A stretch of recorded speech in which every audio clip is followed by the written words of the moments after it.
despierta antes que sea demasiado tarde. ¿Cómo vivir la comunión con los cristianos perseguidos de Oriente Medio? Esta noche vamos a tener la presencia de Su Excelencia Monseñor Silván Musi, metropolita de Buenos Aires y toda la Argentina de la Iglesia Católica Apostólica Ortodoxa de Antioquía, a quien ya invitamos a tomar asiento acá en su lugar. También al padre Javier de Haro y al periodista Gustavo Olmedo. Gustavo Olmedo es columnista del diario Última Hora, periodista ya de larga trayectoria, egresado de la Universidad Católica, licenciado en Ciencias de la Comunicación. También ha participado de varios cursos en el exterior, incluso hace poco en Roma, Italia. El padre Javier de Haro es español, nacido en Madrid, pertenece a la Fraternidad Sacerdotal Misionera de San Carlos Borromeo. Ha desarrollado su actividad misionera en Madrid, España, Ciudad de México, Novosibirsk, Siberia. Es licenciado en Teología y doctor en Filosofía. En la actualidad es párroco de la Parroquia San Rafael en nuestra ciudad capital de Asunción. Ahora hago referencia al Monseñor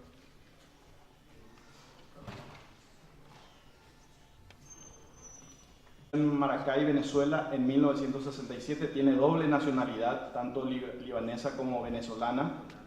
En 1985 se licenció en la Facultad de Ingeniería con el título de Ingeniero en Electrónica en la Universidad Jesuita de Beirut, siendo su especialidad la informática. Trabajó en Administración de Empresas y Análisis de Sistemas en fundaciones económicas en Beirut y París por 4 años.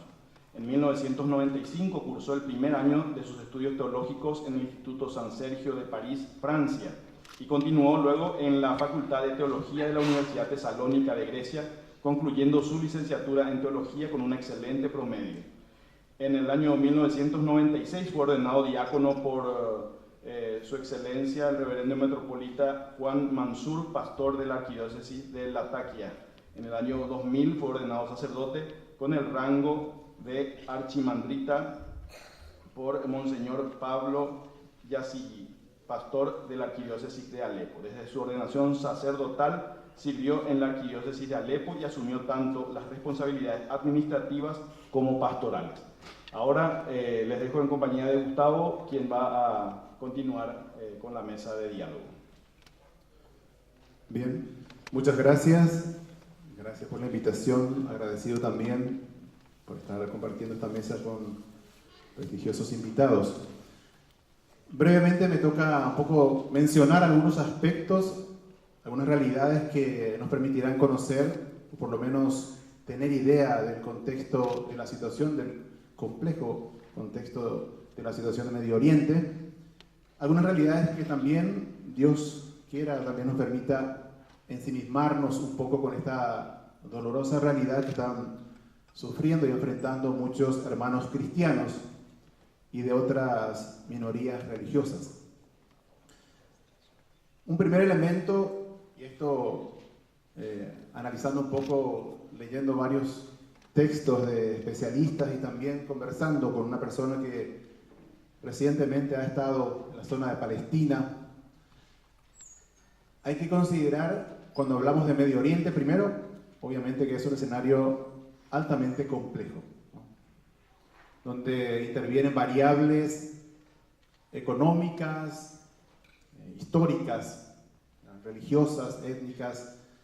Hay también intereses económicos, políticos, en donde todo esto confluye, o por lo menos, digamos que conviven en un escenario, en un mismo escenario, y que hace que las diferencias muchas veces sean sutiles en cuanto a las posturas o a las decisiones de autoridad y del mismo pueblo.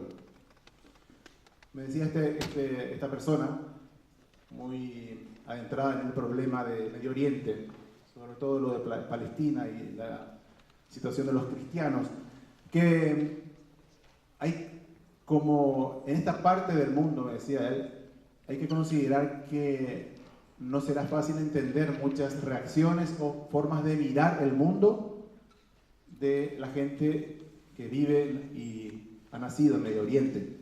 Me decía, por ejemplo, a él le tocó estar frente a una anciana que no tenía para comer, era estaba tirada en la calle. Él estaba con una persona de Israel que le dio dinero y ella dijo no, porque yo soy palestina. Algo poco comprensible para nosotros. Había toda una explicación detrás de esta postura. Entonces, primer elemento, es difícil muchas veces juzgar o analizar a simple vista este escenario. ¿Cuáles son los elementos de la situación que podemos mencionar? Actualmente, los territorios afectados, básicamente, son Siria, Irak y Egipto principalmente. Según estábamos informándonos esta tarde, la coalición armada que está liderada por Estados Unidos considera que son las zonas donde hay mayor, digamos, asentamiento de estos grupos de fundamentalistas islámicos, autoproclamado Estado Islámico, ISIS. Entonces son, digamos, en este momento, para estos gobiernos, estos estados, estos poderes, los puntos principales, ¿no? Desde hace 2 semanas están bombardeando, desde el lunes pasado se habla ya de varias bajas en el grupo de ISIS. Según otro informe, considerando un poco de qué hablamos, de cuánta gente hablamos. Según el informe de libertad religiosa en el mundo, que fue difundido el año pasado por Fundación Pontificia Ayuda a la Iglesia Necesitada, se estima que en general, en el mundo hablamos de 200 millones de cristianos.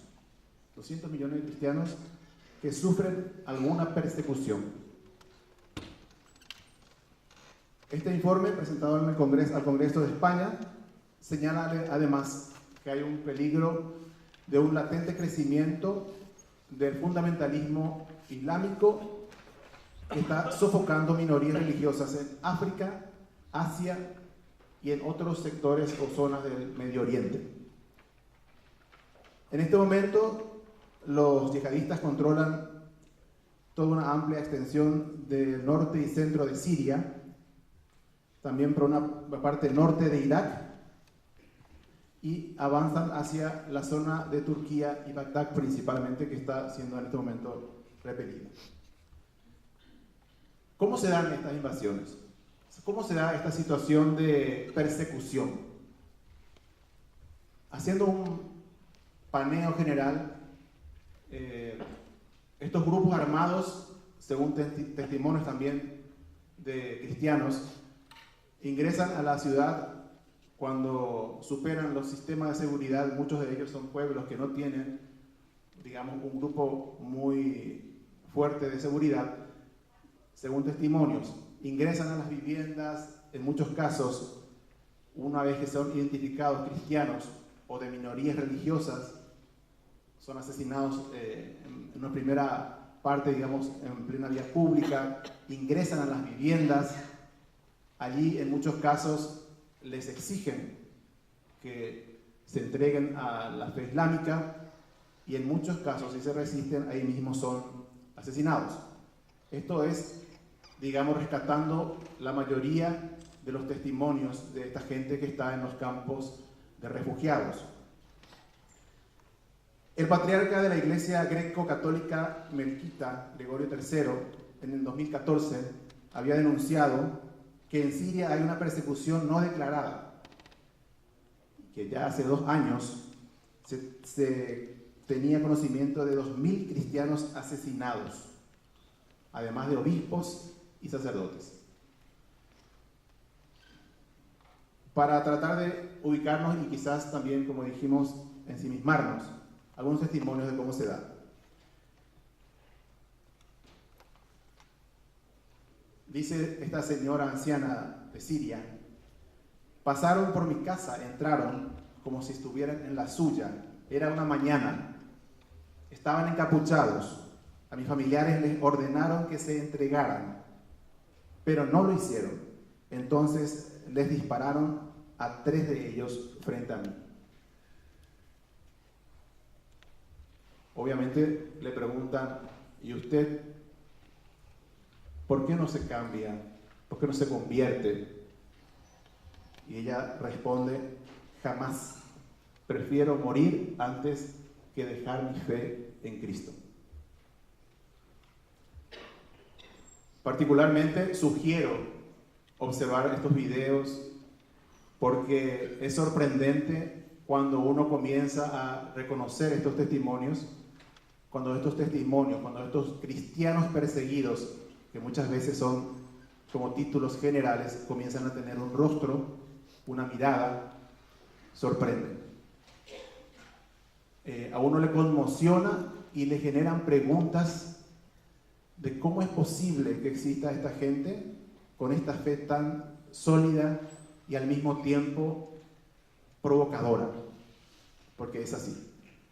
Y todos viven dentro de su situación una alegría, porque también se pueden ver esto en algunos videos de voluntarios y de organizaciones que trabajan en ayuda de estos cristianos, cómo viven en su cotidiano, en su realidad precaria incluso, una alegría que realmente llena de preguntas. A cualquier persona conmueve y llena de preguntas. ¿Por qué? ¿Cómo es posible? En este momento la ciudad de Mosul es también uno de los puntos más bombardeados por lo que se llama esta coalición internacional anti-yihadista. Y aquí uno, al enterarse, uno se pregunta, es una zona donde hay muchos intereses de petróleo. Entonces, necesariamente también cuando uno comienza a observar esta situación del Medio Oriente y de los cristianos, se pregunta, ¿de qué hablamos? ¿Una guerra de religiones realmente o una guerra de intereses?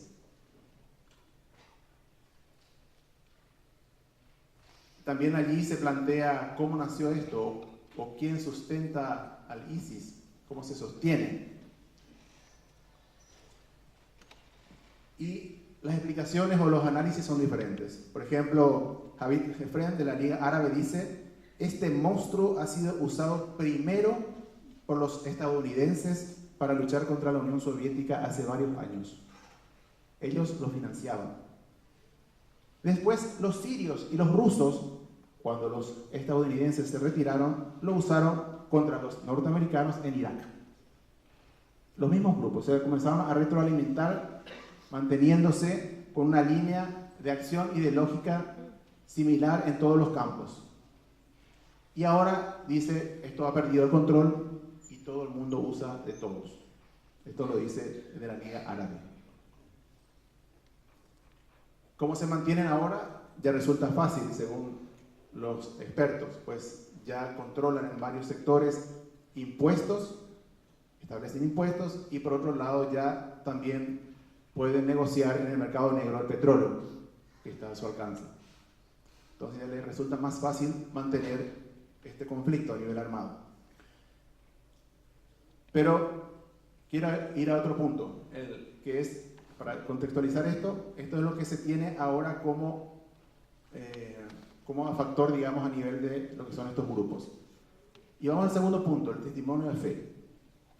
Testimonio de fe que es sorprendente, porque uno no puede mirar esta realidad, aunque se cuestione de quiénes están, qué poderes están detrás, uno no puede quedar, como dije, sin plantearse la pregunta de estos testimonios de fe. Testimonios que tienen rostros, que tienen miradas, que tienen espacios concretos, espacios de juego. Los niños juegan entre la basura, entre los desperdicios de los vecinos, porque estos grupos, una vez, cuando se van enterando de que van viniendo los grupos armados, ¿qué hacen? Toman lo que pueden y se lanzan hacia las rutas o, digamos, caminos que puedan, alternativos donde puedan ir hasta llegar a la frontera. Antes de llegar a la frontera se quedan generalmente en pueblos o campos refugiados hasta que se den las condiciones para cruzar la frontera. Allí viven como pueden. Decía en este caso, punto paréntesis, una voluntaria. Cuando vienen estos grupos armados y todos comienzan a retirarse como pueden, con la ropa que tienen, con los bolsones y los medicamentos generalmente, lo primero que alzan los cristianos, lo que nunca dejan de alzar o de tomar, es su rosario y su Biblia. Esto le llamó la atención a esta voluntaria. Lo primero que toman, como decir, lo que ya muestra un poco el reflejo de esta estatura humana que hay en estos cristianos. Y no solamente hablamos de cristianos, sino también de otras minorías, incluso musulmanes moderados, que son afectados por esta situación.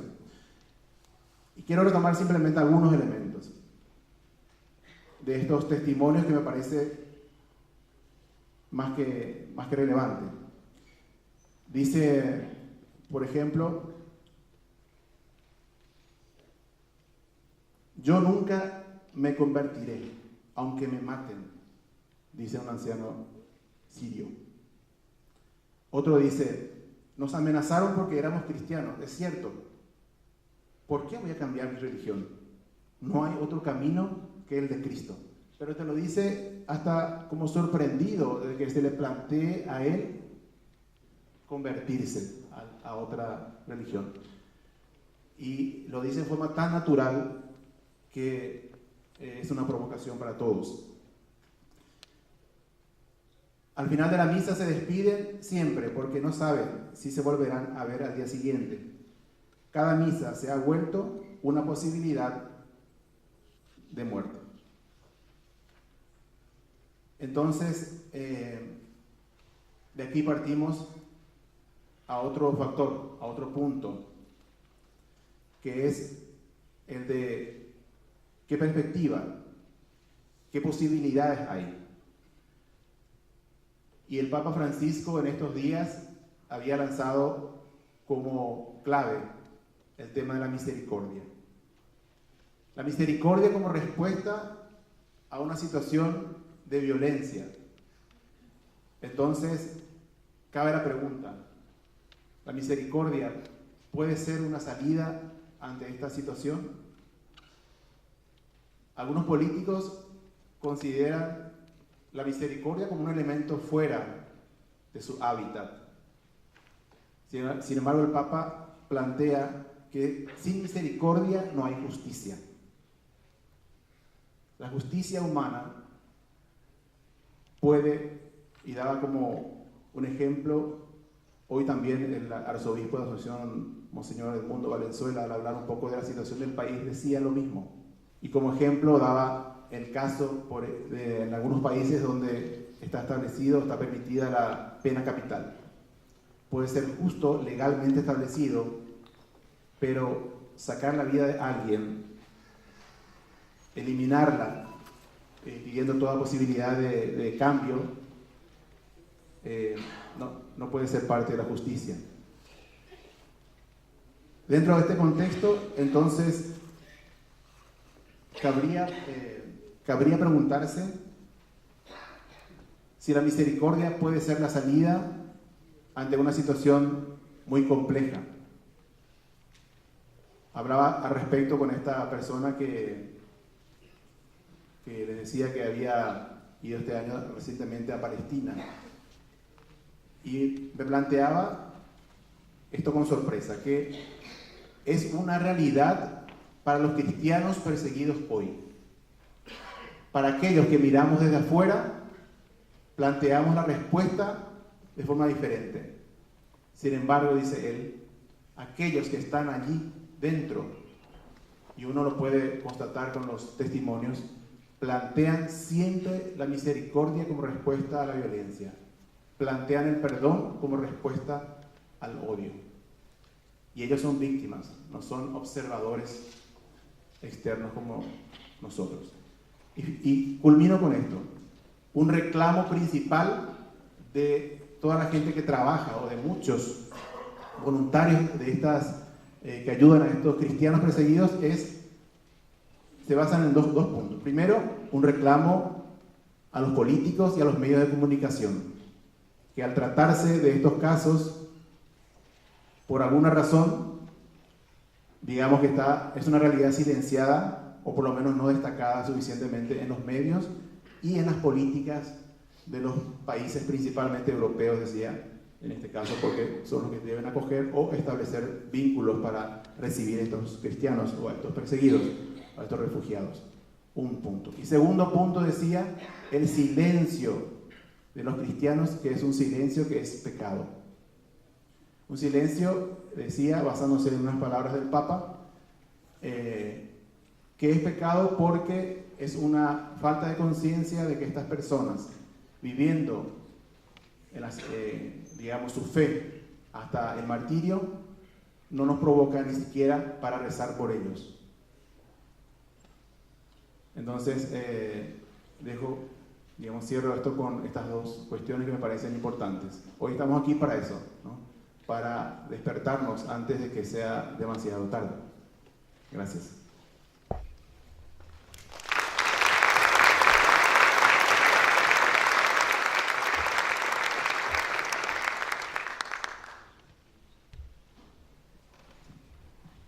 Buenas noches. Estoy contento de estar con ustedes por primera vez en Paraguay y también compartir un testimonio de vida de hermanos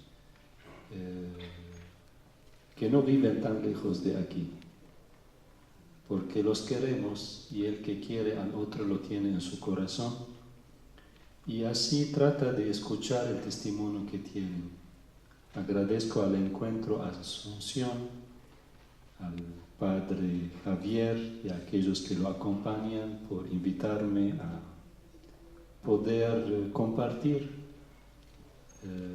ese testimonio de hermanos aquí en Asunción. No sé lo que quieren saber. Así pido al Señor que Él haga esa comunicación y la comunión entre nosotros aquí presentes y aquellos, en nombre de quien y en el lugar de ellos tomo la palabra.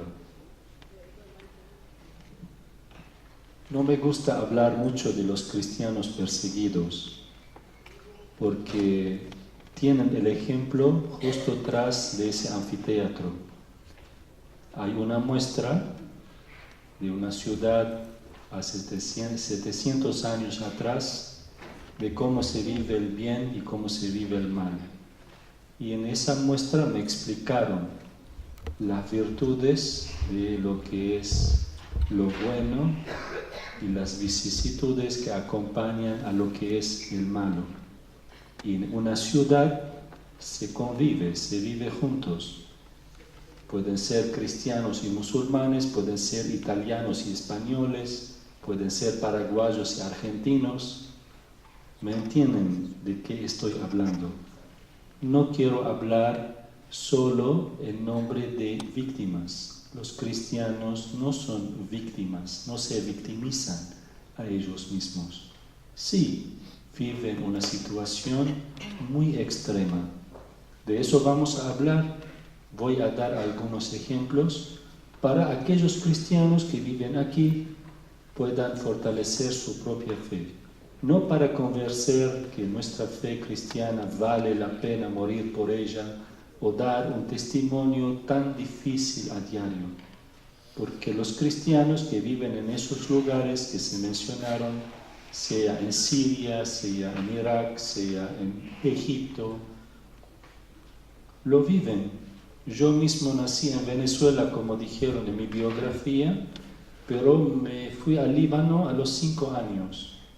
Y justo un poco después estalló la guerra en el Líbano y la viví toda, en mi niñez, en mi juventud. Y así viví una guerra. Y me enseñó mucho, pero cuando uno está en el foco adentro, lo vive como algo natural.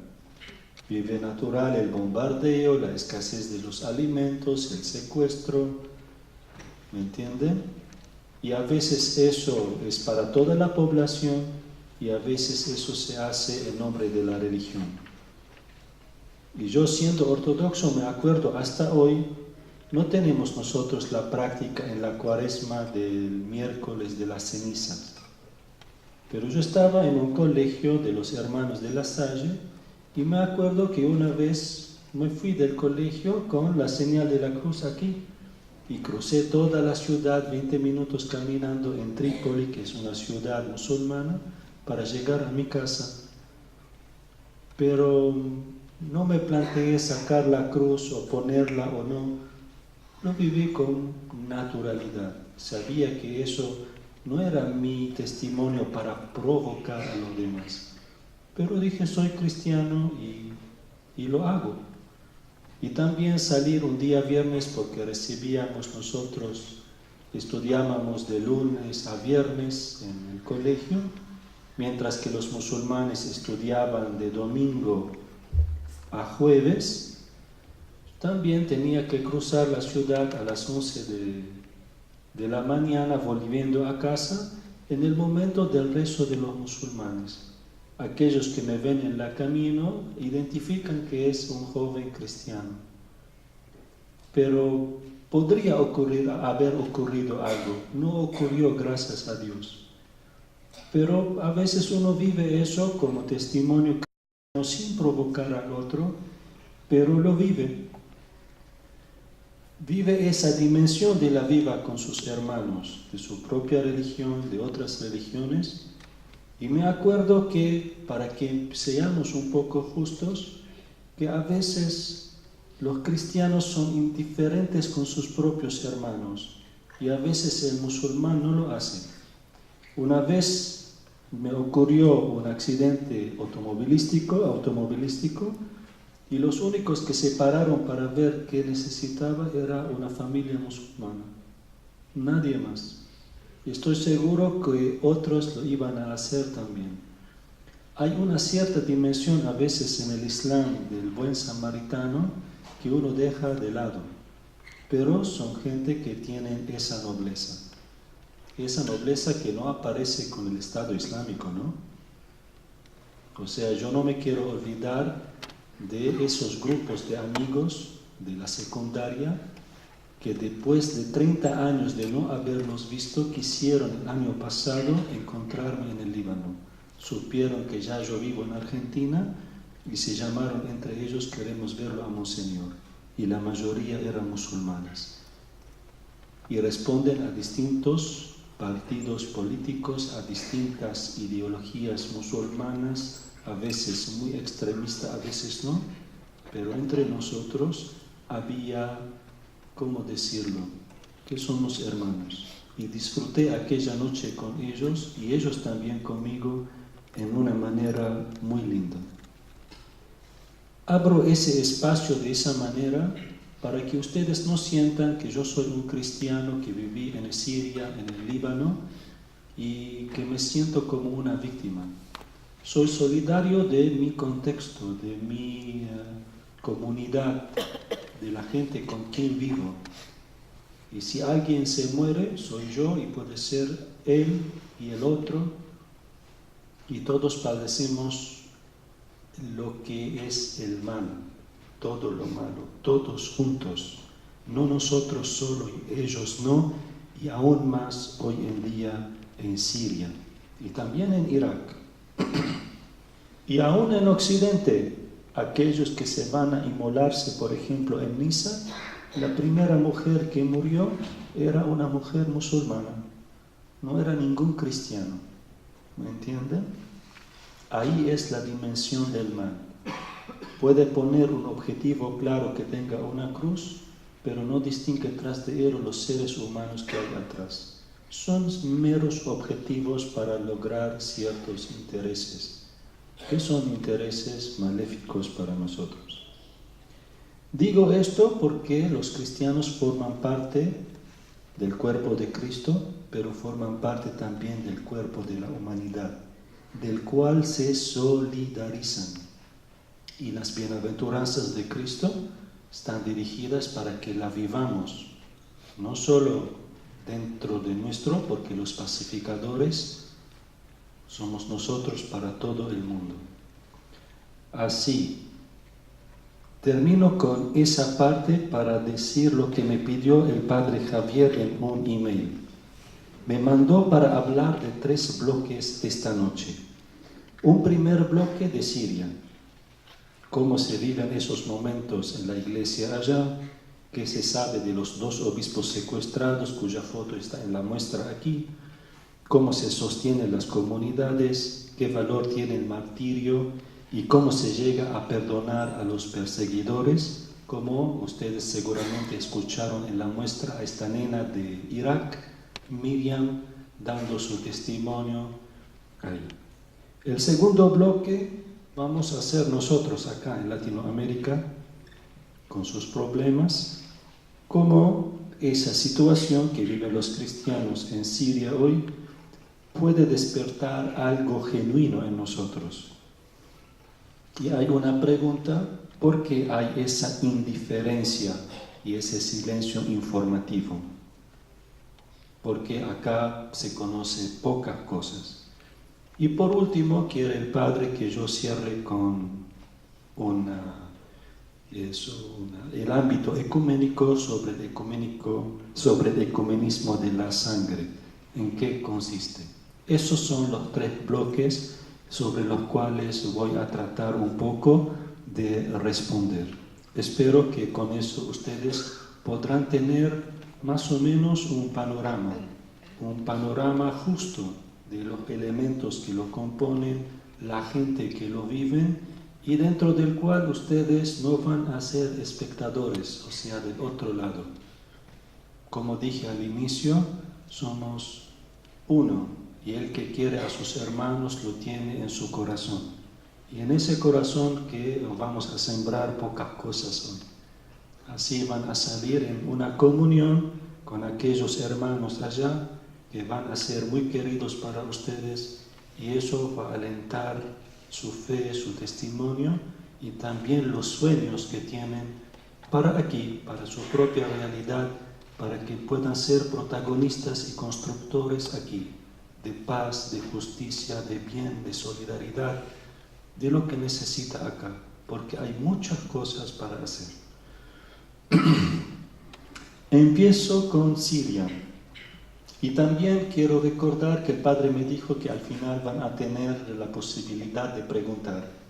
Así, si les surgen preguntas, cuestiones, hay un cierto modo que van a poder recuperar sus preguntas, y con mucho gusto trataré de responderlas. ¿Cómo vive la comunidad en Siria? Voy a hablar de una ciudad, la ciudad de Alepo, donde yo era sacerdote antes de venir a Argentina. Yo viví en Alepo como sacerdote vicario del obispo secuestrado desde el año 2001 hasta el año 2006. Conozco bien la ciudad, conozco bien las iglesias cristianas que viven ahí. Es una ciudad ecuménica, para decirlo así. Hay iglesias ortodoxas, católicas, sirianas, armenias, caldeas. Todos arzobispos viven en esta ciudad y que tienen su propia comisión ecuménica que trabaja ahí. Y hay evangelistas también. Y aprendí el año pasado que hay misioneros del Verbo Encarnado de Argentina, la hermana Guadalupe y un sacerdote, Padre Rubén, que estaban en Alepo durante esos 5 años. Volvieron a Argentina. La hermana Guadalupe, por una cuestión familiar, al Padre Rubén no lo conozco, pero sí hay un blog en internet que pueden consultar, que se llama SOS Cristianos Sirios o Cristianos de Alepo, algo así. Lo pueden buscar y ver los testimonios de ellos.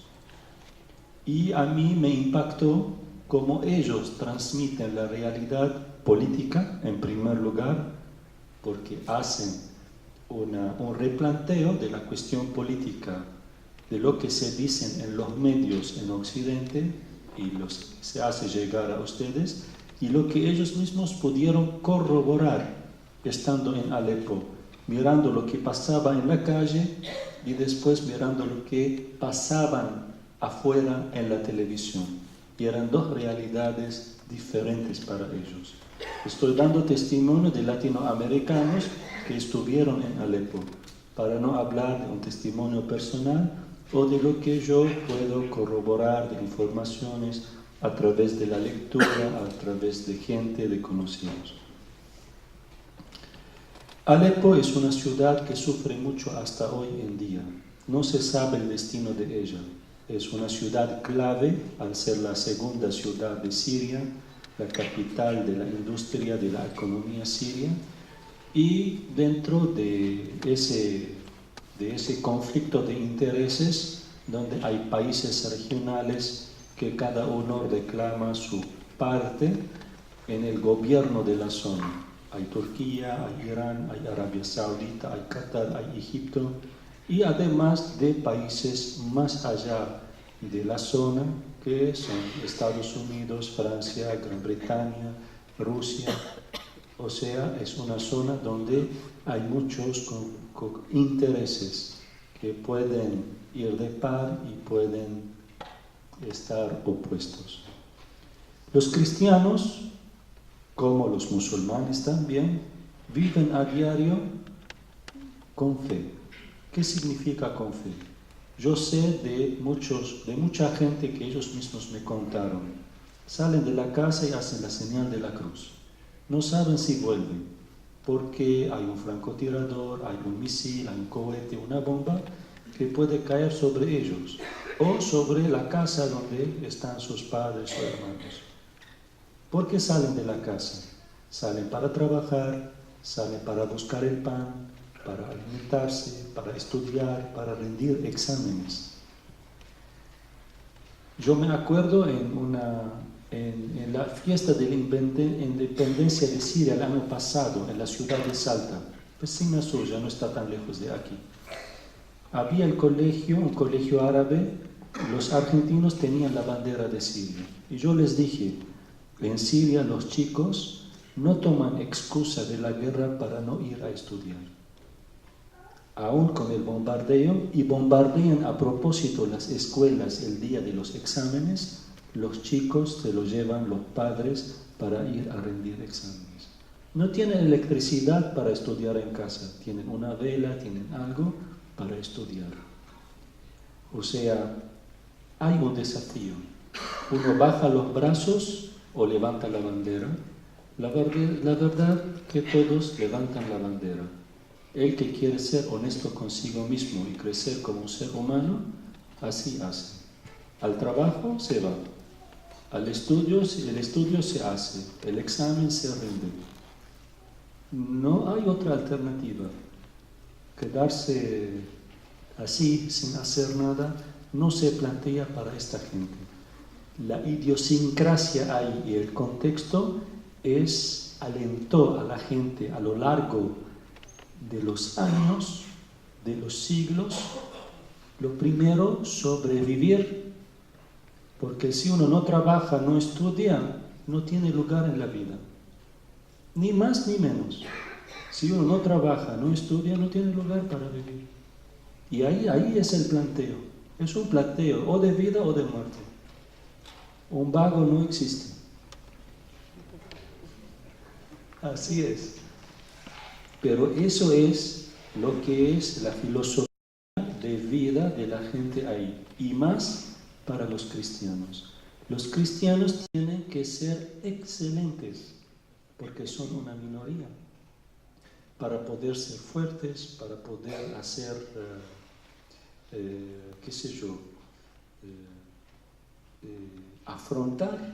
afrontar la vida en el mundo allí. Deben ser fuertes. Uno solo puede vivir, pero si una comunidad trabaja, puede tener su escuela, puede tener un hospital. ¿Me entienden cómo? Necesitan hacer esas cosas, porque no tanto el Estado que hace las cosas, muchas veces el sector privado tiene, como para decirlo, el mejor aporte hacia la sociedad. Son las comunidades religiosas que hace un aporte muy grande a la sociedad. Porque la vida ahí no se trata de una sociedad civil, es una sociedad compuesta de confesiones religiosas. ¿Me entienden? No sé cómo acá es un Estado, si bien en la Constitución, no sé, en Paraguay está la Iglesia Católica con una tradición católica predominante, practicante o no, no lo sé, pero ahí, si bien en Siria, por ejemplo, es un Estado cuya constitución se basa en el Islam y es el aspecto que prevalece en la vida política. Al tener una vida política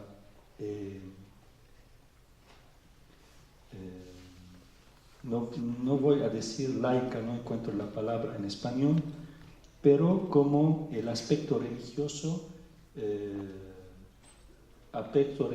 confesional no se ve tanto, porque la parte que gobierna el país es una minoría musulmana, y dentro de ese contexto político los cristianos pueden vivir su culto con las libertades y las restricciones que dependen de los momentos. Entonces vuelvo al testimonio de los cristianos: viven con fe su día, no dejan de vivir, no dejan de hacer las cosas que tienen que hacer. Aportan a los demás. ¿En qué sentido? Durante toda esa guerra, y puedo dar testimonio de nuestro patriarcado, ya que conocen un poco más al ámbito católico, en la muestra se habla de la persecución, es una muestra realizada por un organismo católico, pero hay otros organismos católicos que aportan, hacen ayuda, como Cáritas y otros, y pueden ver ahí muchas fuentes por parte de la Iglesia romana. Por parte de la Iglesia ortodoxa, debido a lo que había pasado en Irak 15 años atrás, con un flujo de refugiados iraquíes que llegaron a Siria, más de 1,5 millones, nuestro patriarcado empezó a trabajar en lo que es una estructura de ayuda humanitaria bien organizada, con trabajo con profesionales, con alianzas, con ONG en el mundo, para poder aportar programas, elementos para ayudar a estos refugiados. Eso es lo que permitió, cuando estalló la crisis en Siria en 2011, que el patriarcado pueda aportar en forma muy rápida una estructura, una experiencia, alianzas y programas para poder ayudar a los desplazados de un lugar a otro, y a poder ayudar de distintas maneras. ¿En qué sentido? Primero, en el momento del desplazamiento. Uno llega a un lugar, no tiene ni dónde dormir, ni cómo comer, ni tener los primeros utensilios para la higiene, para la cocina. Todo eso se ofrece.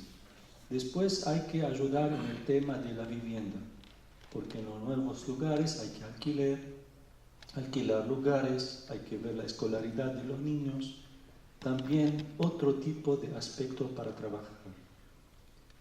En la ciudad de Alepo, por ejemplo, hay muchos problemas de electricidad, problemas de agua, problemas de infraestructura.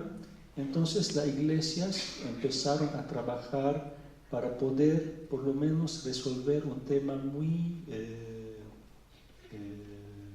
crucial, el tema del agua potable y el tema del agua corriente.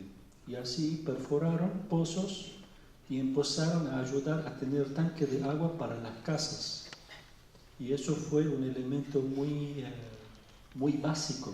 Estamos hablando de una cosa básica, que la gente no tiene corriente eléctrica, no tienen refrigeradores que funcionan, ya hay muchas cosas, no pueden comer, ni llegan a la ciudad, que son carísimas, Y así, dentro de la ayuda que ofrece ese departamento de ayuda humanitaria, pudieron ayudar a distintos sectores. Y cabe señalar que esa ayuda no es para nuestra comunidad, o sea, somos ortodoxos solo para nosotros. Son programas dirigidos a toda la sociedad, a todos los cristianos y a todos los musulmanes. Porque las alianzas que hay que repartirlas en forma para todos, sin discriminación. Y eso causa problemas dentro de las comunidades nuestras, porque algunos preguntan, ¿por qué dan a ellos y no a nosotros? Si es nuestra iglesia, ¿por qué dan a los demás? Eso se complica muchas veces. A veces dentro de nuestras comunidades quieren que esas ayudas sean solamente para nosotros, que se arreglen ellos. Ellos pueden ser otra comunidad cristiana, puede ser otra comunidad musulmana. En ese sentido, cuidar el tejido social en una sociedad, en un espacio, es muy importante. Y uno lo muestra en los momentos extremos. Y eso siempre fue el testimonio de nuestro patriarcado allá. En la Primera Guerra Mundial, por ejemplo, y le doy 2 ejemplos, son muy lindos. Había escasez de comida, por lo cual mucha gente emigraba y venía a Argentina, a Brasil, a Paraguay, a muchos países de Latinoamérica y de América del Norte. En ese momento en nuestro patriarcado había un diácono que no quiso dar pan a musulmanes. Lo vio el patriarca, Gregorio se llama, muy conocido por su santidad. Le retó, le dijo, acá el pan es para todos, si no nos alcanza a nosotros, no alcanza para los musulmanes. Y así dio la orden para repartir el pan en aquella hambruna para cristianos y para musulmanes. Cuidar ese sentido del buen samaritano, que no hace distinción entre uno y otro, es mío y no es mío. ¿Me entiende cómo? Hay que vivirlo en la práctica, y se vivió en esos momentos extremos. Y también hay otro ejemplo para que lo sepan. En el momento del mandato francés, cuando los franceses no quisieron dejar que se independicen Siria, Líbano, y los ingleses no quisieron que se independice Palestina, Irak y todas las otros países, prohibieron a los musulmanes rezar en su mezquita en Antioquía, en la ciudad de Antioquía. Actualmente en Turquía, era en Siria en su momento. Nuestra iglesia dio la orden para abrir nuestra catedral para que los musulmanes puedan rezar ahí. El sentido nacional que existía en su momento, que hoy está un poco desaparecido, era así, que uno se solidariza con su hermano, con su par, frente al otro que hace el mandato sobre nosotros. Parecen cosas raras hoy en día que eso pueda suceder, pero el sentido fraterno que había entre la gente, había ese sentido, de que uno pueda ayudar al otro siendo una minoría. O sea, nosotros somos 1% de una población musulmana, pero sentíamos en nuestro corazón que compartimos el mismo destino político, económico, social. ¿Me entienden? Es lindo poder vivir eso. Hoy en día lo que se pone en juego es realmente cosas así, que cada uno se repliegue, se encierre en sí mismo. Yo soy ortodoxo, me quedo con mi hermano ortodoxo. Él es católico, no me interesa, que se arregle con Cáritas. Usted es musulmán, vaya con no sé qué país, le va a mandar lo que necesita. Y así cada uno va a vivir en un gueto. Y eso es uno de los desafíos de los cristianos. El desafío del cristiano, ¿cuál es? Encerrarse en sí mismo, pedir protección para él contra el otro, una paz para él, pero sin importar una paz para los demás, porque quiere salvarse, como Cristo en la cruz, ¿no? Baje de la cruz y vamos a creer en ti. Y Él se quedó en la cruz. Esa es la actitud de un cristiano. Muchos quieren a su tierra, creen en lo que viven y quieren permanecer ahí. Y dan un testimonio igual a Cristo en la cruz. No quieren bajarse. Hay otros que están obligados en salir. ¿Por qué? Porque tienen miedo por el futuro de sus hijos, porque perdieron su casa, porque no ven un futuro. Ven que el mundo hoy anda con sus intereses y no mira a los daños que causa su política en la zona, en la región. Entonces se plantean salir. Muchos cristianos salieron de un lugar en Siria a otro lugar más seguro, otros se fueron al Líbano y muchos se fueron para afuera, a Europa, acá a Latinoamérica, América del Norte, Australia, y muchos países de Occidente están patrocinando en forma muy clara la fuga, la salida de los cristianos para sus países. Eso es un peligro. ¿Por qué? Porque así se vacía Medio Oriente de los cristianos. Algo que a nosotros nos ocurrió en el Líbano, porque durante la guerra del Líbano se había planteado a los cristianos venir y sacarlos en barcos para que se vayan a Chipre, que se vayan a Estados Unidos, que se vayan a Francia. Y los cristianos, algunos se fueron, pero muchos se quedaron.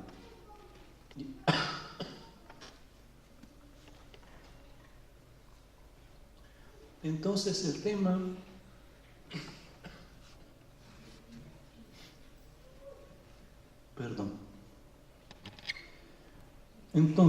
tema de la protección, protegerlos en zonas donde ellos pueden vivir un gueto, es un desafío que no le va a servir a los cristianos. En la guerra del Líbano pasó, una parte de los cristianos se refugiaron en una zona del Líbano para sentirse seguros y defenderse. Puede ser lo menos mal que pueda ocurrir, pero no es la solución óptima para un cristiano. O pedir fuerzas de afuera que vengan para protegerlos. El juego que hicieron países occidentales en el tiempo del Imperio Otomano. El Imperio Otomano se estaba enfermándose de a poco, empezaron países de afuera a patrocinar comunidades religiosas. Los franceses patrocinaron a los maronitas, los británicos a los drusos, los rusos a los ortodoxos, Austria a no sé quién. Y así pareció como cada uno necesitaba un protector de afuera. No queremos entrar en ese juego, tampoco queremos entrar en el juego de sacarnos de nuestra tierra.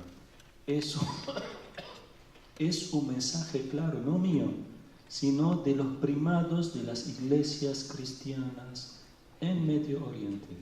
Católicos, ortodoxos, maronitas, melquitas, armenios, sirianos, de todos.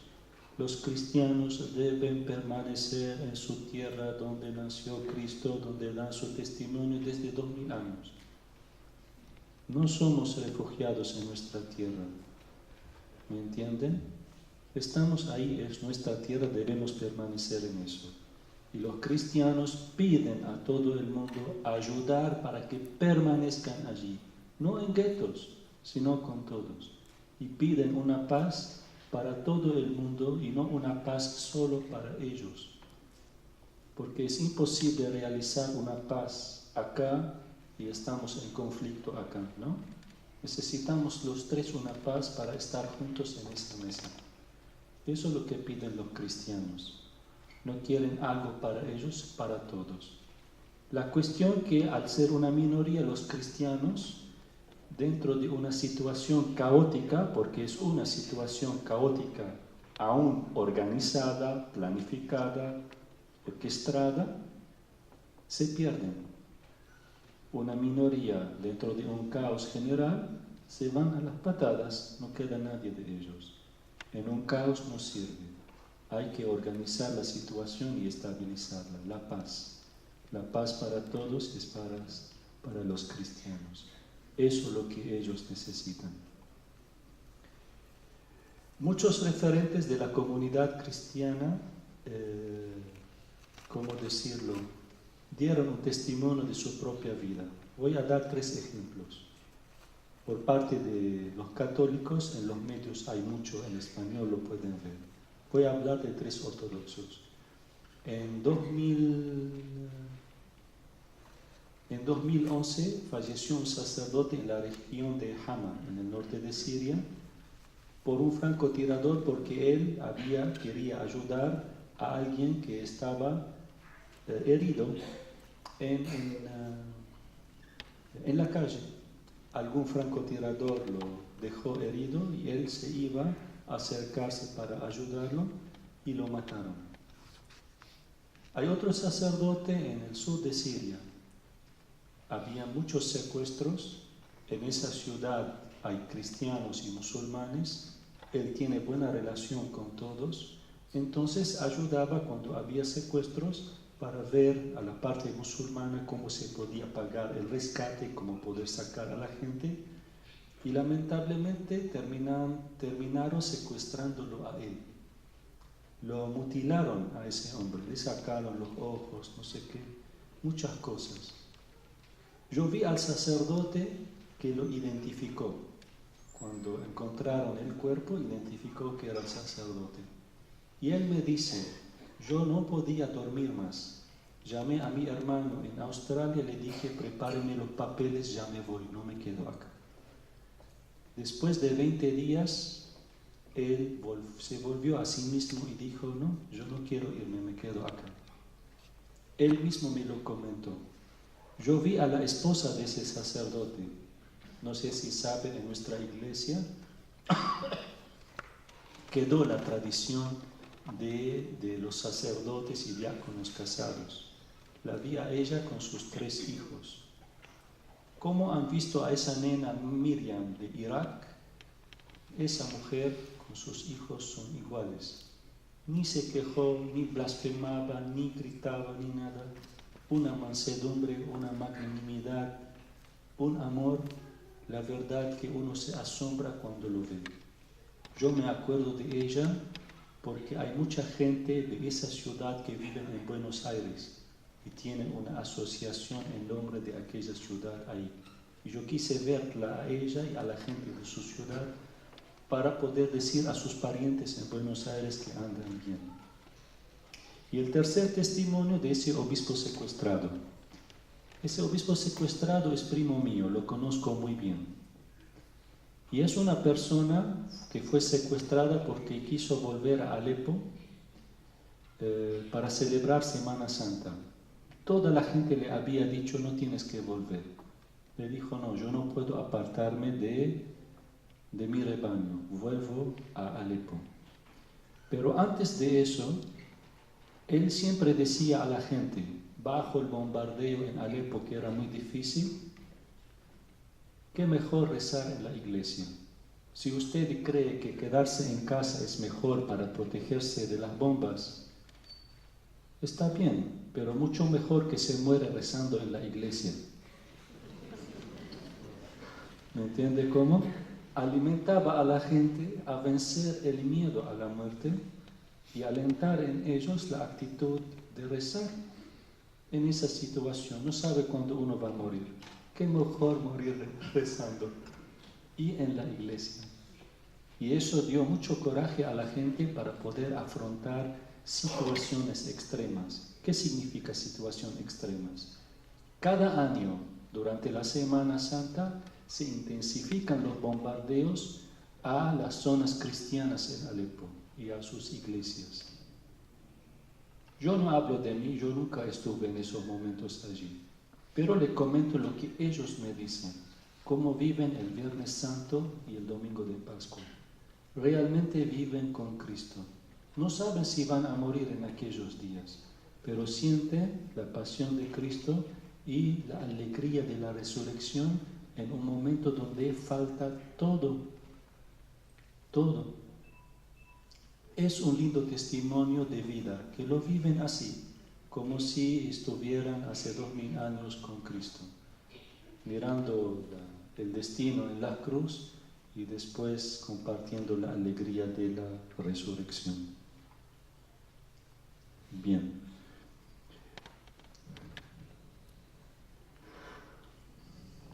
De los obispos secuestrados no se sabe nada. No tenemos ningún... Tienen que ser excelentes, porque son una minoría, para poder ser fuertes, para poder hacer, qué sé yo, afrontar la vida en el mundo allí. Deben ser fuertes.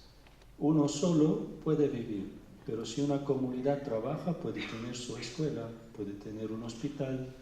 ¿Me entienden cómo? Necesitan hacer esas cosas, porque no tanto el Estado que hace las cosas, muchas veces el sector privado tiene, como para decirlo, el mejor aporte hacia la sociedad. Son las comunidades religiosas que hacen un aporte muy grande a la sociedad. Porque la vida ahí no se trata de una sociedad civil, es una sociedad compuesta de confesiones religiosas.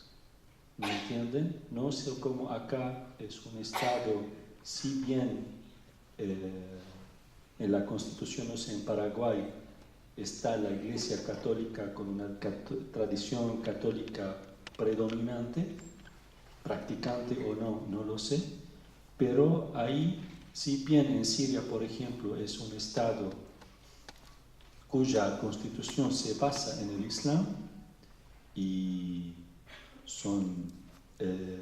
es el aspecto que prevalece en la vida política, al tener una vida política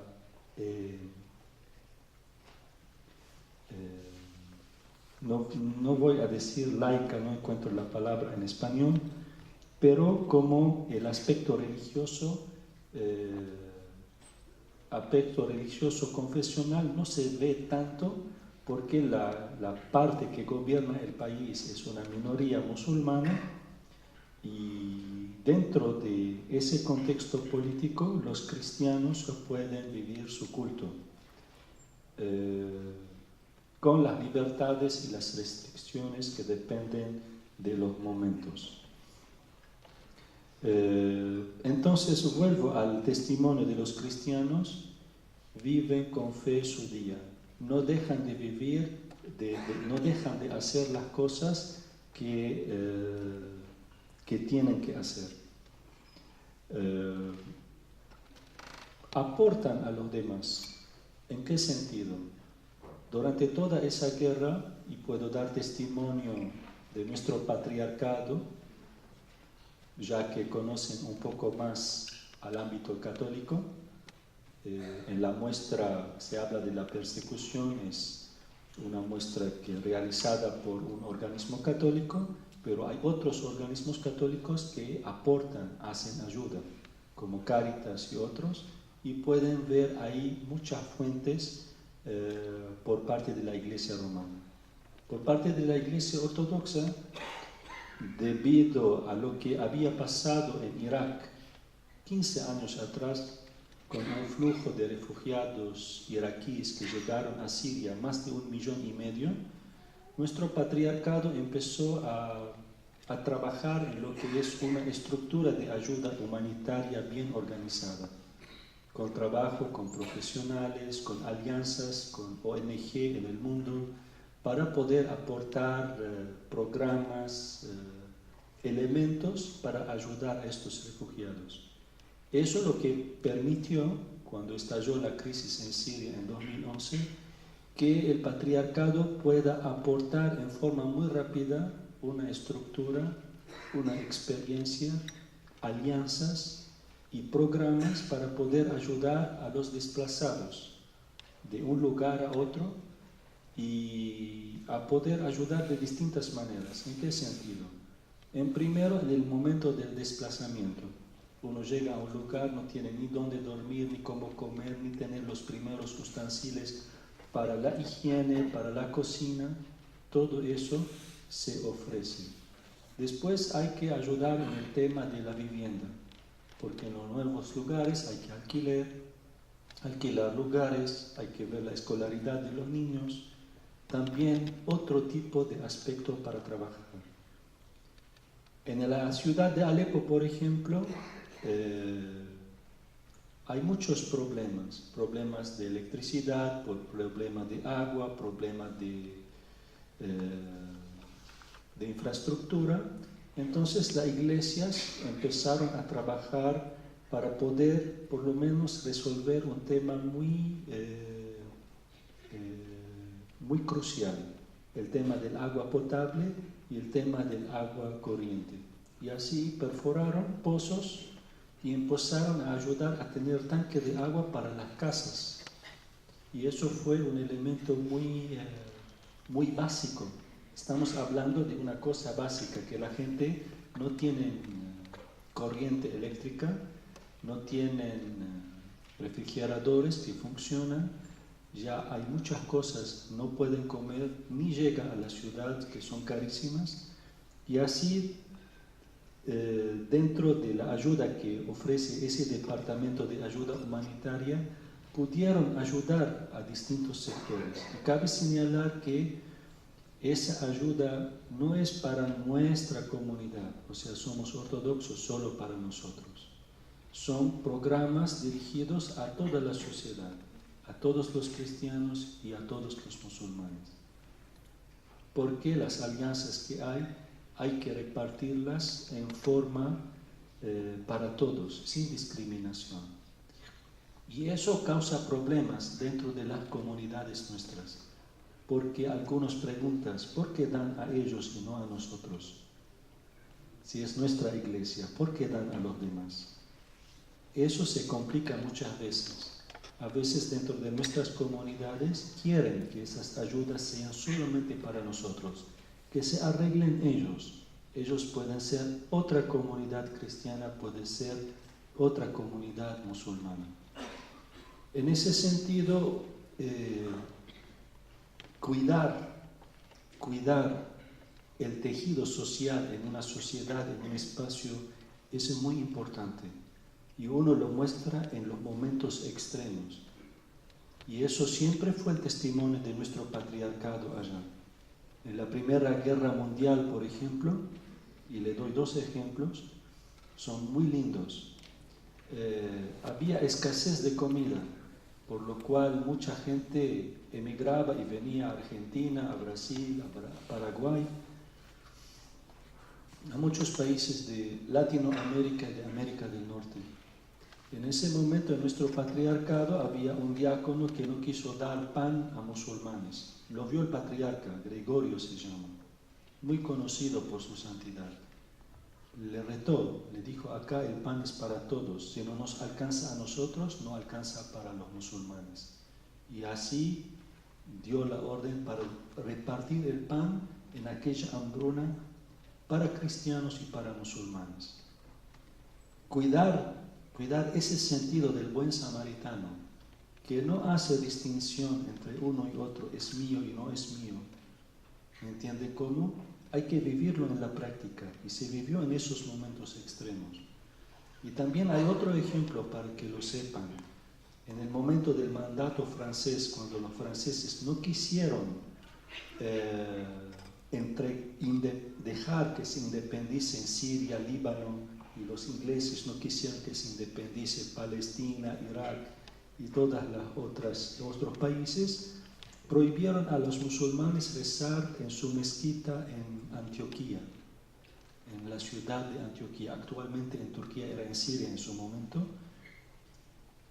Nuestra iglesia dio la orden para abrir nuestra catedral para que los musulmanes puedan rezar ahí.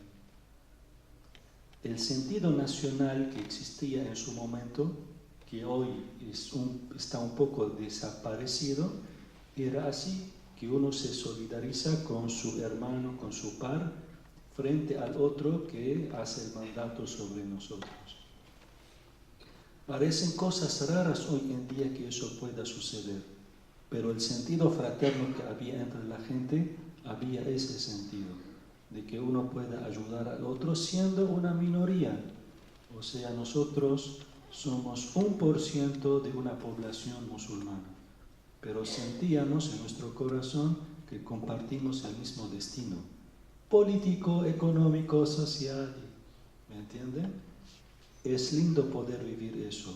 Hoy en día lo que se pone en juego es realmente cosas así, que cada uno se repliegue, se encierre en sí mismo.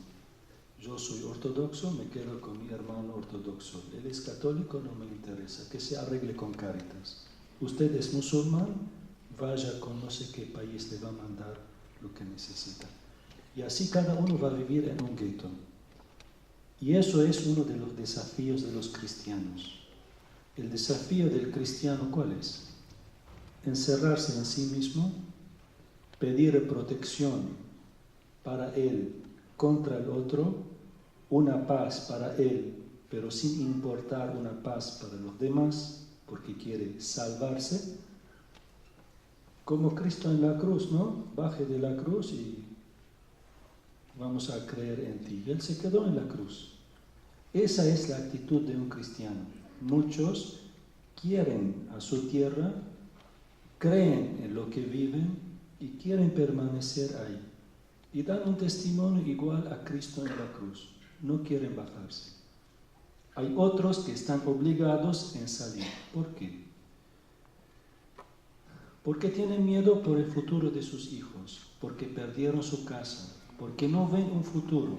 Ven que el mundo hoy anda con sus intereses y no mira a los daños que causa su política en la zona, en la región. Entonces se plantean salir.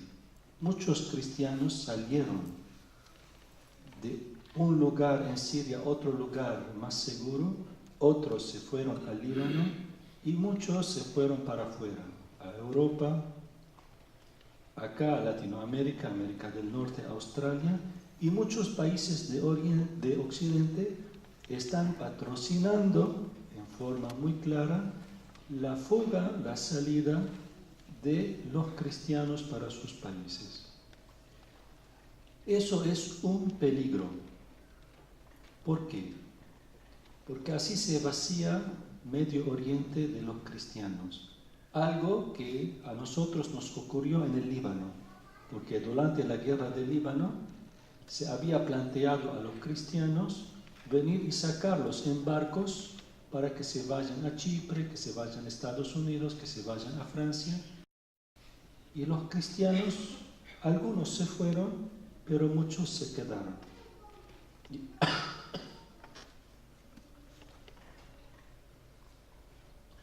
Entonces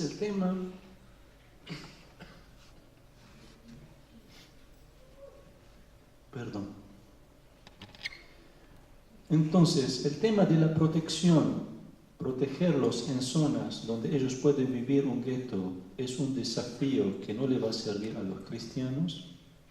En la guerra del Líbano pasó, una parte de los cristianos se refugiaron en una zona del Líbano para sentirse seguros y defenderse. Puede ser lo menos mal que pueda ocurrir, pero no es la solución óptima para un cristiano. O pedir fuerzas de afuera que vengan para protegerlos. El juego que hicieron países occidentales en el tiempo del Imperio Otomano. El Imperio Otomano se estaba enfermándose de a poco, empezaron países de afuera a patrocinar comunidades religiosas. Los franceses patrocinaron a los maronitas, los británicos a los drusos, los rusos a los ortodoxos, Austria a no sé quién. Y así pareció como cada uno necesitaba un protector de afuera. No queremos entrar en ese juego, tampoco queremos entrar en el juego de sacarnos de nuestra tierra. Eso es un mensaje claro, no mío, sino de los primados de las iglesias cristianas en Medio Oriente. Católicos, ortodoxos, maronitas, melquitas, armenios, sirianos, de todos. los cristianos deben permanecer en su tierra donde nació Cristo, donde dan su testimonio desde 2000 años. No somos refugiados en nuestra tierra, ¿me entienden? Estamos ahí, es nuestra tierra, debemos permanecer en eso. Y los cristianos piden a todo el mundo ayudar para que permanezcan allí, no en guetos, sino con todos. Y piden una paz para todo el mundo y no una paz solo para ellos. Porque es imposible realizar una paz acá y estamos en conflicto acá, ¿no? Necesitamos los tres una paz para estar juntos en esa mesa. Eso es lo que piden los cristianos. No quieren algo para ellos, para todos. La cuestión que al ser una minoría los cristianos, dentro de una situación caótica, porque es una situación caótica, aún organizada, planificada, orquestada, se pierden. Una minoría dentro de un caos general se van a las patadas, no queda nadie de ellos. En un caos no sirve. Hay que organizar la situación y estabilizarla, la paz. La paz para todos es para los cristianos. Eso es lo que ellos necesitan. Muchos referentes de la comunidad cristiana, ¿cómo decirlo?, dieron un testimonio de su propia vida. Voy a dar 3 ejemplos. Por parte de los católicos, en los medios hay mucho en español, lo pueden ver. Voy a hablar de 3 ortodoxos. En 2011 falleció un sacerdote en la región de Hama, en el norte de Siria, por un francotirador porque él quería ayudar a alguien que estaba herido en la calle. Algún francotirador lo dejó herido y él se iba a acercarse para ayudarlo y lo mataron. Hay otro sacerdote en el sur de Siria. Había muchos secuestros. En esa ciudad hay cristianos y musulmanes. Él tiene buena relación con todos. Entonces ayudaba cuando había secuestros para ver a la parte musulmana cómo se podía pagar el rescate, cómo poder sacar a la gente. Y lamentablemente terminaron secuestrándolo a él. Lo mutilaron a ese hombre, le sacaron los ojos, no sé qué, muchas cosas. Yo vi al sacerdote que lo identificó. Cuando encontraron el cuerpo, identificó que era el sacerdote. Y él me dice, yo no podía dormir más. Llamé a mi hermano en Australia, le dije, prepáreme los papeles, ya me voy, no me quedo acá. Después de 20 días, él se volvió a sí mismo y dijo, no, yo no quiero irme, me quedo acá. Él mismo me lo comentó. Yo vi a la esposa de ese sacerdote. No sé si saben, en nuestra iglesia quedó la tradición de los sacerdotes y diáconos casados. La vi a ella con sus 3 hijos. ¿Cómo han visto a esa nena Miriam de Irak? Esa mujer con sus hijos son iguales. Ni se quejó, ni blasfemaba, ni gritaba, ni nada. Una mansedumbre, una magnanimidad, un amor, la verdad que uno se asombra cuando lo ve. Yo me acuerdo de ella porque hay mucha gente de esa ciudad que vive en Buenos Aires y tienen una asociación en nombre de aquella ciudad ahí. Y yo quise verla a ella y a la gente de su ciudad para poder decir a sus parientes en Buenos Aires que andan bien. Y el tercer testimonio de ese obispo secuestrado. Ese obispo secuestrado es primo mío, lo conozco muy bien. Y es una persona que fue secuestrada porque quiso volver a Alepo para celebrar Semana Santa. Toda la gente le había dicho, no tienes que volver. Le dijo, no, yo no puedo apartarme de mi rebaño, vuelvo a Alepo. Pero antes de eso, él siempre decía a la gente, bajo el bombardeo en Alepo, que era muy difícil, qué mejor rezar en la iglesia. Si usted cree que quedarse en casa es mejor para protegerse de las bombas, está bien, pero mucho mejor que se muera rezando en la iglesia. ¿Me entiende cómo? Alimentaba a la gente a vencer el miedo a la muerte y alentar en ellos la actitud de rezar en esa situación. No sabe cuándo uno va a morir. Qué mejor morir rezando y en la iglesia. Y eso dio mucho coraje a la gente para poder afrontar situaciones extremas. ¿Qué significa situaciones extremas? Cada año, durante la Semana Santa, se intensifican los bombardeos a las zonas cristianas en Alepo y a sus iglesias. Yo no hablo de mí, yo nunca estuve en esos momentos allí, pero le comento lo que ellos me dicen, cómo viven el Viernes Santo y el Domingo de Pascua. Realmente viven con Cristo. No saben si van a morir en aquellos días, pero sienten la pasión de Cristo y la alegría de la resurrección en un momento donde falta todo. Todo. Es un lindo testimonio de vida, que lo viven así, como si estuvieran hace 2000 años con Cristo, mirando el destino en la cruz y después compartiendo la alegría de la resurrección. Bien.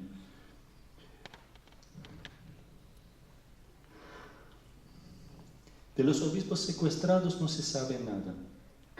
No tenemos ninguna información si están vivos o muertos, pero por mi parte siento que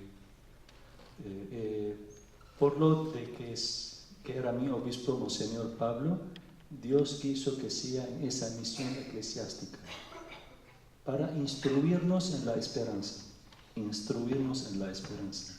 La semilla, si no cae y se muere, no da frutos. Entonces, algo se está sembrando en esa tiniebla, en esa oscuridad. Aún con el secuestro de 2 referentes de 2 iglesias que son muy importantes en Siria.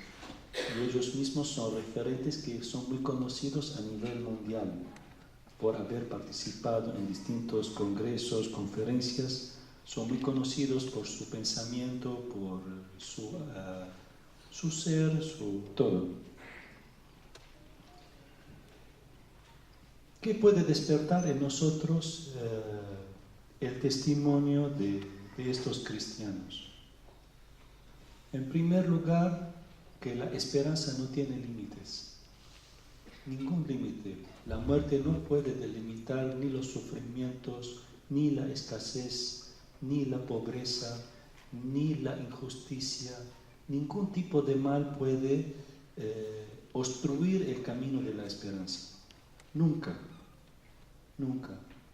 Esos cristianos ahí son muy creativos en el bien, muy creativos.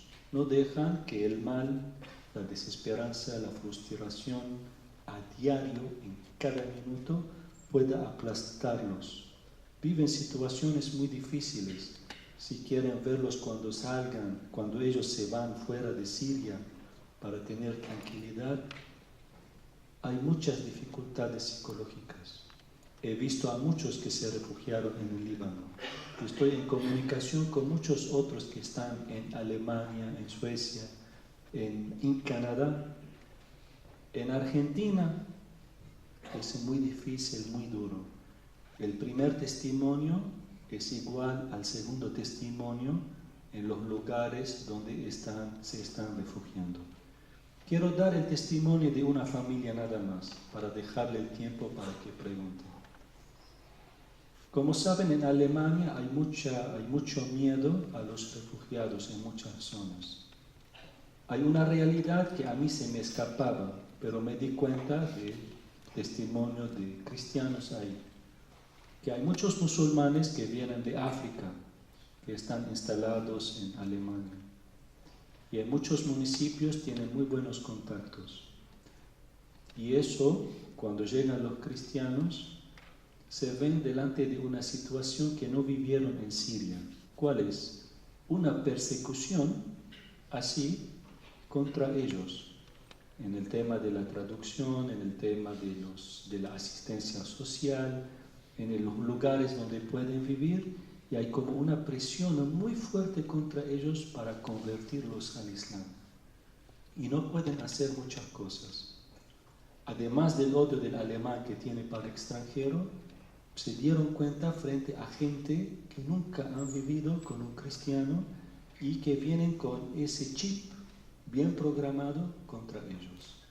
Como si toda esa forma mediática en el mundo, de esa pelea de religiones y qué sé yo, se ha bien instrumentado en la mente de algunos. Los niños, que son una familia, tienen 4 niños, hay 2 hermanos, uno de 7, otro de 8 años. Cuando salieron de Alepo tenían 2 y 3 años. Fueron muy maltratados durante los 4 años para encontrar un lugar hasta llegar a Alemania y estar ahí. El que tiene 8 años, el que tiene 7 años, le dice a la madre: mamá, usted todas las noches nos hace rezar. ¿Por qué Dios no nos responde a nosotros? ¿Por qué rezamos todas las noches? ¿Para qué la oración si Él no nos escucha? La madre se sorprendió, no sabía qué contestarle a su hijo. Sabe de qué se trata, qué sufrimiento tiene. Le responde su hijo, de su hermano de 8 años. No me acuerdo bien lo que le dijo, lo voy a decir con mis palabras. Dios lo sabe todo, Él tiene sus tiempos y lo hace muy bien. ¿Entendieron? Dios lo hace muy bien. Tienen una hermana que tiene 12 años. Cuando salió de Alepo tenía 8. Ha visto todo el drama de la familia, de una familia de refugiados. Era fin de año en su escuela y había una maratón. Entonces ella se puso el gorro de su escuela en Alepo y salió a correr. Hay muchos alemanes que dejaban de correr la maratón. Ella quiso llegar al final.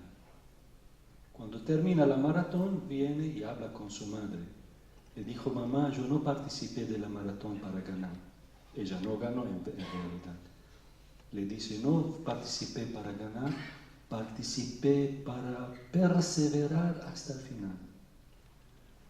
¿Entendieron? Eso para mí me impactó. Que la gente que vive en situaciones, que vivían algo en Siria, está bien, lo entendemos.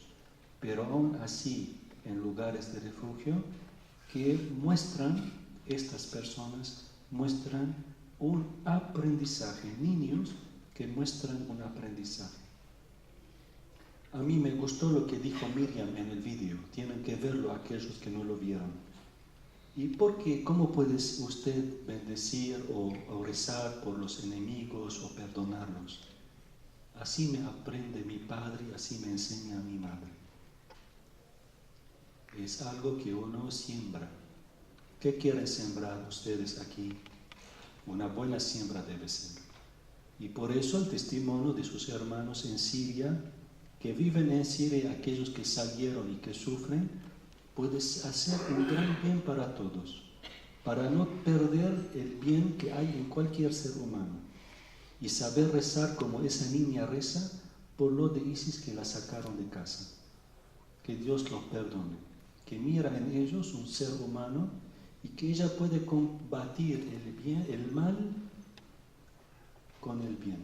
Como dice San Pablo, tengan horror al mal y pasión por el bien. Qué lindas palabras, ¿no? Horror al mal. Desde lejos, no lo quiero ver al mal, afuera. No puede entrar aquí. Y pasión por el bien. ¿Y qué pasión tiene esa gente? Pero sufre demasiado. Ese juego ahí no debe seguir nunca más. Lamentablemente, hoy en día no hay una solución en camino. Parece que los planes no llegaron al momento como para firmar acuerdos de paz. Todavía el camino es largo. Ecumenismo de sangre, cada uno es responsable de dar testimonio de sí mismo. Yo no puedo dar testimonio en el lugar de nadie. Es mi conciencia y yo soy responsable de mi corazón. ¿Qué voy a hacer yo? Pero también somos responsables juntos. Y la fortaleza de los cristianos en Oriente es que son juntos, como comunidad, como iglesia. Así la vida los ha instruido allí. No lo voy a explicar más, pero juntos, uno con su hermano, pueden evitar muchos males, muchos peligros. Así el Señor mandó a sus discípulos de a dos, no de a uno. ¿Se acuerdan los 70? Los mandó de a dos, porque si uno falla en el camino, el hermano lo sostiene. Así debemos ser. Que el Señor los bendiga.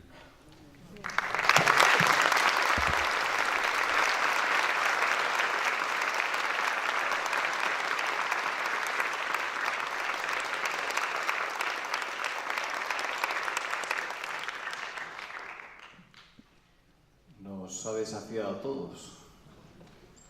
Y mientras tenemos tiempo para 2 o 3 preguntas máximo, que pueden pasar a través de las personas del Servicio de Orden Voluntarios,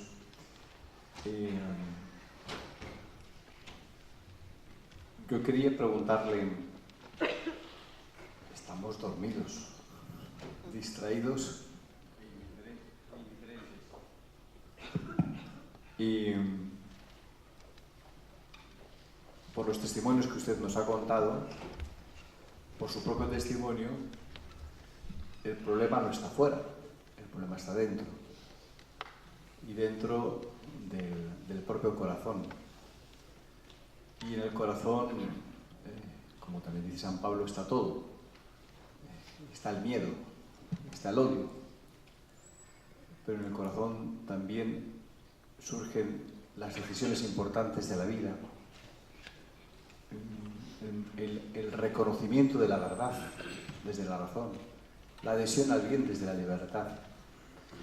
Y yo creo que con esto último que nos ha hablado, ha puesto el dedo en la llaga de que el problema no es un problema internacional, no es un problema de acuerdos, es un problema de educación en la fe, de educación en experiencias verdaderas, donde al otro, usando nuestro lema, se le mira como un bien, como un hermano, tenga el origen que tenga. Entonces, en su experiencia como pastor, que es, y además dentro de una realidad próxima a nosotros, el pueblo latinoamericano, vecinos, Argentina, para usted, ¿cuál es lo que puede despertar esta educación en la fe que sea totalizante? Porque de que si una fe, lo ha dicho usted muy bien, como gueto, es una bomba de relojería. ¿De qué forma la educación en la fe puede ayudarnos a vivir la realidad y, como muy bien dice usted, generar este tejido social? Me provocó. Es mi lucha en Argentina. Esa pregunta del padre Javier es mi lucha en Argentina. Si bien he nacido en Venezuela, pero todo el clima en el cual crecí es un clima sirio-libanés, viví en el Líbano. Mi formación, la idiosincrasia, todo es de otra cultura, de otro contexto. Y le decía hoy al padre en el almuerzo, después que había llegado del aeropuerto, encuentro una gran dificultad todavía para, ¿cómo decir? Como yo he tenido una oportunidad, yo he tenido muchas oportunidades de comprensión, de amor, de acompañamiento, de formación, de crianza, de todo, poder aportar eso para que sea oportunidad para otras personas. Estoy intentando y no siento que llego, ¿Por qué? Necesito conocerlos más a ustedes, o sea, mi propio rebaño, que viven en un contexto como Argentina, en distintas provincias. Cada provincia es un país diferente, una idiosincrasia diferente. y lograr unirlos en un trabajo en común y poder sembrar las cosas buenas. En la Pascua, y doy ese ejemplo para no tardar, hago lo que estoy haciendo con ustedes, un puente. Conté cómo se vivió Pascua y Viernes Santo en Alepo para hablar cómo tenemos en la iglesia que aprender de vivir las situaciones extremas. Y uno no puede vivir una situación extrema de un día a otro. Es toda una preparación, un cultivo, una crianza, una educación. Y propuse a la gente que sea la iglesia ese espacio donde ellos realmente pueden nutrirse para que si algún día, y eso es un tema de todos los días, las situaciones extremas se nos presentan. ¿Y cuántos son? No son de armas y de guerras y de cortar cabezas, ¿no?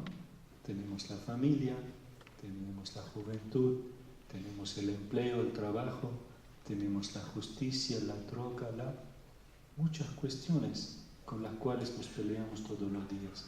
Aprender en la iglesia a vivir realmente su fe. No tengo muchos elementos, sino seguir formándome, aprendiendo y tratando de sembrar con mis sacerdotes, que somos 10 en Argentina, con un diácono, y con la juventud, las damas, los hombres, tratar de transmitir eso. Pero la verdad siento todavía que estoy en el primer kilómetro. Por una cuestión de horario, puesto que ya saben que ahora a continuación vamos a tener el concierto de la Jazz Band, al cual les invitamos todos, tenemos que concluir aquí.